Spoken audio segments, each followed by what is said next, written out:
Nagpahayag ng kumpiyansa ang mga complainant at endorsers ng panibagong reklamong impeachment laban kay Vice President Sara Duterte na mas matibay ang ebidensya nila ngayong taon.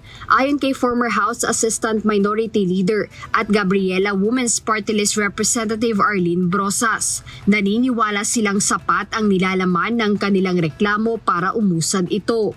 Ang prayer po namin dito talagang makita ng Committee on Justice that the complaint is sufficient in form and substance and that there is a probable cause to impeach Sara Duterte as Vice President.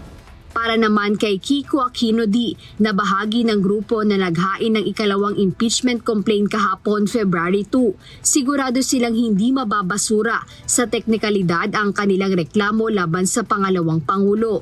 Anila, naniniwala silang matibay ang ebidensyang kanilang inilatag sa nasabing complaint. Ano po yung confidence level na napapasok pagdating dun sa sufficiency In form. Sufficiency and form and substance, we're quite confident naman po. Very confident. Giit naman ng isa sa endorser ng isa sa mga complaint na si House Deputy Minority Leader at mamamayang Liberal Party List Representative Leila De Lima. May sapat na basihan ang mga akusasyon kay VP Sara para ituring itong impeachable offenses.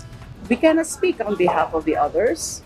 Nung nakita ko na nga yung complaint, and that's why I decided nga, as I said, to endorse it kasi naniniwala ako dun sa mga allegation na merong enough support, evidentiary support, and may basehan that these are really impeachable offenses. So I cannot speak on behalf of the others. Binigyang diin naman ni House Assistant Minority Leader at Kabataan Party List Representative Rene Co na isa rin sa mga endorser. Mas naging matibay ang reklamo laban sa Vice-Presidente ngayong taon dahil sa paglutang ng mga bagong testigo. Kabilang na aniya rito ang idinagdag sa naunang reklamo ng mga testimonya o revelasyon ni Ramil Madriaga tungkol sa umano'y anomalya sa Department of Education na noon ay hawak ni Vice President Duterte. We have strong basis for this impeachment complaint. Nadagdagan pa nga with the Madriaga testimony.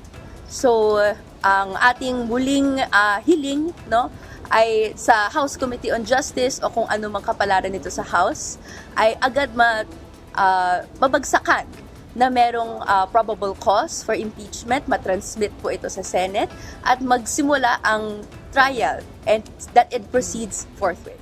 Kaugnay ng mga ito, ayon sa complainants at endorsers, ang bola o ang susunod na aksyon ay nasa Kamara na, kung saan hinamon nila ang mga noon ay nasa 19th Congress na bumotong muli ng pabor sa impeachment ni VP Sara upang mapabilis nila ang pag-akyat nito sa Senado. Jed Neresina, UNTV News and Rescue. Diyos ang aming sandigan, serbisyo publiko ang aming pinahahalagahan.